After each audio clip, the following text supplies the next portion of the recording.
Tada drashtuhu swarupe avasthanam. Namaste everyone, my name is Vasundhara Talware and let's look at the Yoga Sutra 1.3. We saw in the first sutra, Atha Yoganushasanam.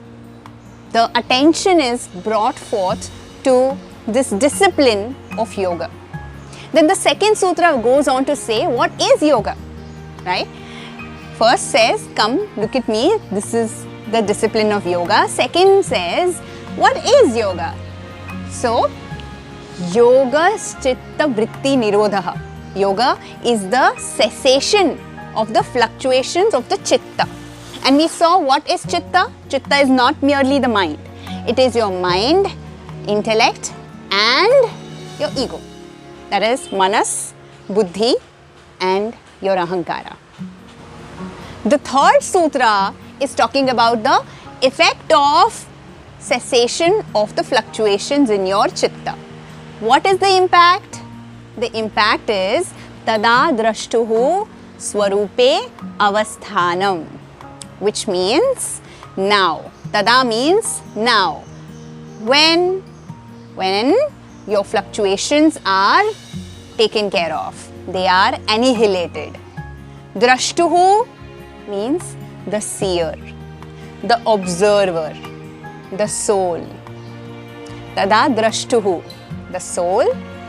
Swarupe, in its own real form, which is unperturbed by all that is going around. No dreams, no desires, no pains, no pleasures, no nothings. When it has annihilated the fluctuations of the chitta, it resides in its true splendor. What resides? The soul. The soul resides in its true splendor. So, tada drashtuhu swarupe, in its own splendor, avasthanam, it gets established. Avasthanam means getting established. So that's the impact of following the yoga way of living your life. Hope this has helped you in understanding what the 1.3 sutra is all about. The impact is phenomenal. Just imagine there is a water body and there is all kinds of ripples on the surface. When there's whole lot of ripples going on the surface, can you see through and look at the bottom? No. The water needs to be stilled, calm down. It needs to be tranquil, stable, and then is when you can see through to the bottom and find out what is lying in there, isn't it? Until then, we're only dealing with the surface level turbulations, trials, pains, right?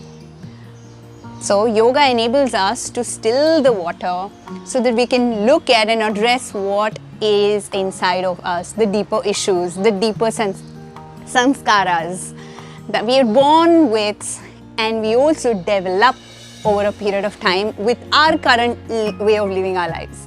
So it's both ways, something that we have taken over from our previous births and are carrying forward in this lifetime, and something that we are creating in this lifetime. We can only observe and realize and be aware of it when the chitta is silenced, is stilled, is calmed, tranquil, right? So that's the impact of following a yogic way of living your life. If you've liked what I have shared about this 1.3 sutra, please share it with your loved ones so they too know the benefits of living the yoga life from the way Maharishi Patanjali wanted us to understand the same. Thank you for watching and please subscribe to my channel to know more about the following sutras every Monday, and I will see you in the next sutra. Thank you for watching. Mwah! Love you very much.